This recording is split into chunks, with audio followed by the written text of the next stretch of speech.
A black man is stopped by the police in a routine interaction, but when they tear up his ID without reason, thinking he's just another person they can push around, things take an unexpected turn. What they don't know is that this man is no ordinary civilian. He's their new commander. What happens next will leave you speechless as the power dynamic shifts in an instant. Stay tuned to see how the tables are turned and karma strikes with a vengeance. The sun was beginning to set, casting a soft golden glow over the city streets as the black man drove home after a long day. He had just wrapped up his duties, his thoughts focused on the quiet evening ahead. What he didn't expect was a sudden flash of blue lights in his rearview mirror. He hadn't been speeding or breaking any laws, but the police car was tailing him. His hands instinctively gripped the steering wheel as he pulled over to the side of the road. He had learned early on to remain calm during these situations. As he stepped out of the car and greeted the officers, he kept his expression neutral. The two police officers, a man and a woman, looked at him with barely concealed disdain. They sized him up, eyes narrowing, and assumed he was just another person they could intimidate. He had no idea why they had pulled him over, but their body language said it all. They were ready to find something, anything to accuse him of. One of the officers, a tall man with a scowl, approached him first. "I need to see your ID," he said, his tone harsh. The man handed over his driver's license, his demeanor still calm. The officer took it and examined it for a moment, his expression unreadable. Then, without warning, he crumpled the ID in his hand and tossed it on the ground. "What's this?" the officer sneered, barely looking at him. "This isn't the ID of someone who belongs here. You're probably up to no good." The tension in the air thickened. The man stayed silent, trying not to let his emotions get the better of him. Little did the officers know they had just disrespected someone far more important than they could have ever imagined. The moment the officer crumpled his ID, the man could feel his blood begin to boil, but he kept his composure. He had been through similar situations before. An unfortunate reality when you're a black man, in a world where people often make snap judgments based on appearances. But this time, the situation felt different. The officers weren't just being rude, they were being unnecessarily hostile, and the disrespect was palpable. "Is there a reason you're tearing up my ID?" the man asked, his voice calm but firm. "I haven't done anything wrong." The officer ignored him, still looking down at the torn pieces of the ID, as if trying to make some kind of point. "Do you even have the proper papers to be here? What are you really doing?" The man stood his ground, refusing to be intimidated. "I'm just trying to get home. You've seen my license. I haven't broken any laws, officer." The woman officer, who had been standing silently nearby, stepped forward. "Just stop talking, all right?" she barked. "We're trying to do our job. You're making this more difficult than it needs to be." He could feel the rising tension in the air as the officer gestured toward his partner to check the man's car. The aggressive approach was becoming more personal, and the officer's actions were becoming more invasive. The black man, standing still, couldn't shake the feeling that they were just looking for a reason to escalate things. "Let me see your papers again. Now!" the officer demanded, growing more frustrated. His tone suggested that somehow the man was guilty just by being there. The man didn't flinch. He simply repeated, "I already showed you everything you need. I'm not giving you anything more." The officers exchanged frustrated looks, their earlier attempts at intimidation not working, but they weren't giving up easily. They were used to getting what they wanted from people, especially when they could leverage their power. The male officer, now visibly angry, stepped closer to the man as though trying to physically intimidate him. "You don't get to make the rules here," the officer snarled. "We can do whatever we want." But the man wasn't done. He'd had enough of being treated like this. He calmly, but with unmistakable authority, said, "You don't get to treat people like this. I know my rights, and you're violating them." The woman officer scoffed, clearly annoyed by his defiance. "Just shut up and get in the back of the car," she snapped. But the man didn't move. He stood his ground. The situation was quickly escalating, but the man was calm. He didn't raise his voice. He didn't make any sudden movements. He simply looked at them both, his eyes steady.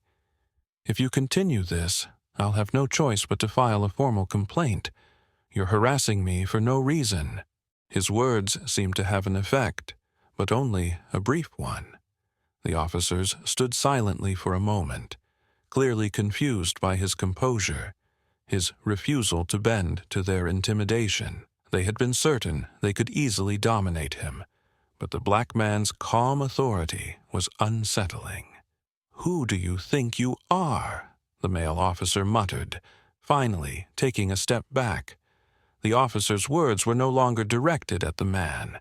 They were more out of frustration, a challenge to his sense of superiority. "I'm the person you just tried to disrespect," the man replied evenly, the power in his words unmistakable. But the officer still didn't understand. That's when the twist came. The man straightened up and pulled out a badge from his jacket. With a small, almost imperceptible smile, he spoke once more, his voice calm but carrying the weight of authority. "Actually, I'm your new commander." The officer's face froze, his arrogance quickly dissolving as his eyes widened in disbelief. The woman officer, too, looked stunned. They had no idea who they were dealing with.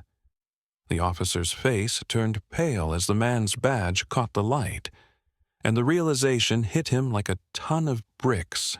His eyes flicked from the badge to the man's calm face, then back again, as if trying to make sense of the situation.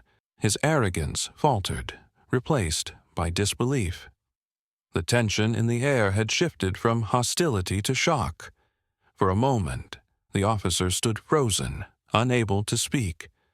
The man, however, remained composed, his gaze unwavering. He knew exactly what was happening. His identity had completely flipped the situation on its head. You're the new commander," the officer stammered, his earlier confidence now a distant memory. His voice was barely above a whisper, as though unsure whether to believe it. The woman officer, still processing the information, took a cautious step back. Her face flushed with embarrassment, and she exchanged a quick look with her partner, both of them now unsure of their next move. The black man, however, was in control of the situation, and the shift in power was undeniable. "Yes, I'm your new commander," the man said again, his voice steady and measured. "And you just tore up my ID, treated me like a criminal, and questioned my right to be here. How does that reflect on you, officers?" The officers stood in stunned silence. The words they had thrown at him, the dismissive attitude they had taken, now seemed completely ridiculous in the face of his authority. They had assumed he was just another person they could push around, a stranger with no power.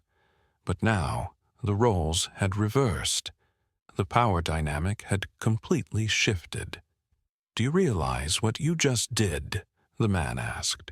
"You tore up my identification, assaulted my character, and broke the law all because of a bias you couldn't see past. You disrespected me, and in doing so, you disrespected the badge you both wear." The woman officer tried to recover, but her words stumbled out awkwardly. I didn't know. We didn't know."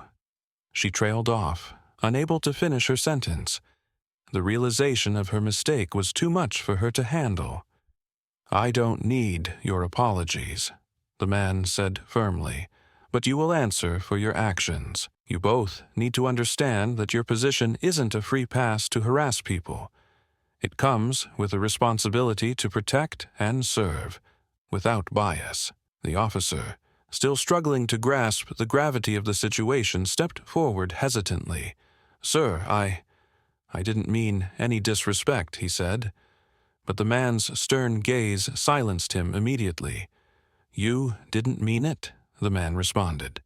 "You didn't mean to disrespect me? Then explain why you tore up my ID and assumed I was just some random person you could intimidate. Your actions speak louder than any apology." The officers exchanged looks, clearly flustered and unsure how to proceed. They had misjudged him entirely. Their assumptions had led them to treat him as less than he was, and now they were left to face the consequences. The man's quiet authority and confidence had exposed their flaws in an instant. "I'll be reporting this," the man continued, his voice cold. "And I'm sure the higher-ups will have plenty to say about how you both acted. It's a shame that this had to happen, but it's clear that you need a reminder of what professionalism looks like. You're supposed to be serving the community, not harassing people who haven't done anything wrong." The officers stood still, humbled, their earlier bravado now gone. The man's composure and grace in the face of their misconduct had completely dismantled their authority, and they were left standing there, exposed for the biases they had allowed to fester. Before leaving, the man handed the officers his card, his name now firmly imprinted in their minds. "We'll talk more about this later. Don't forget who you're working for." With that, he turned and walked away, the sound of his footsteps echoing in the otherwise silent street. The officers stood motionless, unable to find words as the reality of what had just happened set in. They had been humbled by a man they had wrongly judged, and now they were faced with the consequences of their own actions. As the man walked away from the officers, his posture still strong and dignified, the reality of the situation began to hit the officers in full force. The woman officer stood there, her face a mixture of disbelief and embarrassment, while the male officer struggled to compose himself. They had just witnessed a shift in power, one that exposed their bias and prejudice in the most public way possible. But the twist was far from over. The black man, now revealed as their new commander, wasn't just walking away from the scene. He was taking action. He didn't need to make a scene to prove his point. He had already demonstrated his authority with grace, and now the consequences of the officers' actions would unfold in a way that they hadn't anticipated. Within hours, news of the incident began to spread.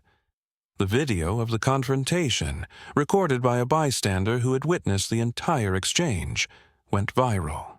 The officer's aggressive behavior and the man's composed response became the focus of discussions across social media. People began to share their own experiences with racial profiling and police misconduct, sparking a larger conversation about accountability within law enforcement. But the real twist came when the department got involved. The man, now identified as the new commander of the police department, took immediate action. He didn't waste time making excuses or letting the officers off the hook. Instead, he called a meeting with the Internal Affairs Department, requesting a full investigation into the officers' conduct. The evidence was clear. Both officers had acted with racial bias, had disrespected a superior, and had broken the law by tearing up the man's identification. When the investigation began, the department was forced to confront a long history of similar misconduct. The man's actions had brought the issue to light in a way that couldn't be ignored. It was one thing to criticize officers for a single act of disrespect. It was another to uncover a pattern of misconduct that had been allowed to slide for too long. As the investigation continued, the man's calm leadership became evident. He wasn't motivated by revenge or anger. He was motivated by justice. He wanted to ensure that his officers understood the seriousness of their behavior and that it would not be tolerated under his command. He spoke with other members of the department, stressing the importance of professionalism, respect, and accountability. The woman officer, who had been part of the confrontation, was placed on administrative leave while the investigation took place. The male officer, who had been the more aggressive of the two, was suspended pending further review.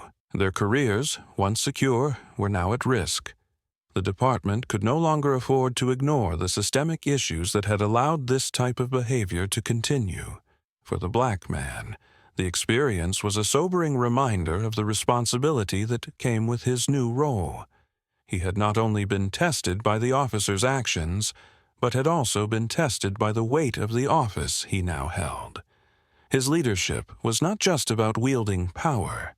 It was about using that power to enact change, to create a department that was held to the highest standards of justice and fairness. And his actions were already beginning to set that change in motion. Weeks later, the department underwent mandatory diversity and bias training for all officers. New policies were put in place to ensure that officers understood the importance of respecting every individual, regardless of their race or background.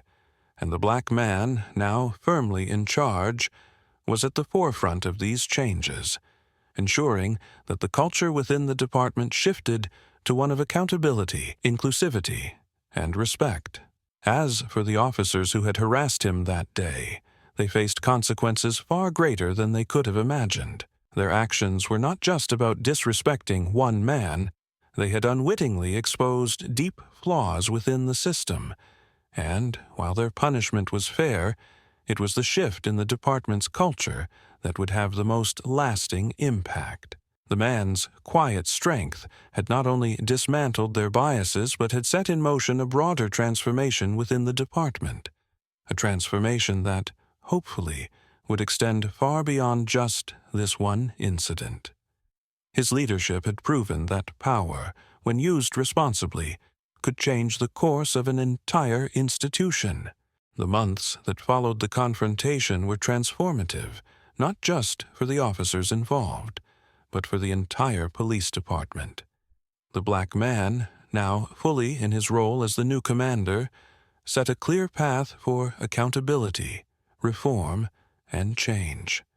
His actions that day, handling the situation with grace, firmness, and dignity, had not only humbled two officers, but had sent a powerful message throughout the department.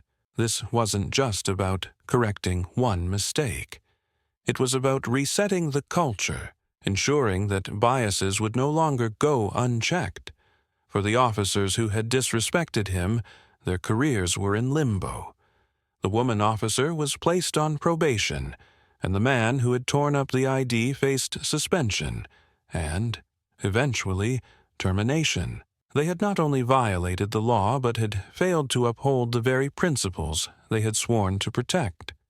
The internal investigation revealed a troubling pattern of racial profiling and inappropriate behavior, something the department could no longer ignore. These weren't isolated incidents. This was part of a much larger issue that had been allowed to fester for too long. But the man's focus wasn't on their punishment. It was on the future. He knew that one incident, no matter how high profile, wasn't enough to erase years of built-up prejudice and injustice. So, he set out to rebuild the department from the inside out. New protocols were implemented, mandating all officers to undergo regular diversity training and participate in workshops aimed at addressing systemic racism. He also worked closely with local community leaders to bridge the gap between law enforcement and the people they were sworn to protect. One of the most profound changes he initiated was the formation of a new oversight committee, one made up of community members who had historically felt alienated by the police. This committee wasn't just a formality. It had real power to review cases of police misconduct, suggest policy changes, and hold the department accountable. It was a step toward transparency that the community had long called for, but had never been given. The committee's role was to make sure that the department didn't just react to incidents, like the one that occurred with the officer, but actively worked to prevent such incidents from happening in the first place. For the man, it wasn't just about taking back control that day. It was about creating a department that didn't abuse its power, that didn't assume people's worth based on the color of their skin, and that didn't allow its officers to act with impunity. He knew that his leadership could make a difference, but he also knew it would take time to rebuild trust, time to implement meaningful change, and time for his officers to truly understand the responsibility they carried. But the change didn't just stop with policy. The black man's personal journey had, in many ways, reflected the broader changes he was now pushing for in the department.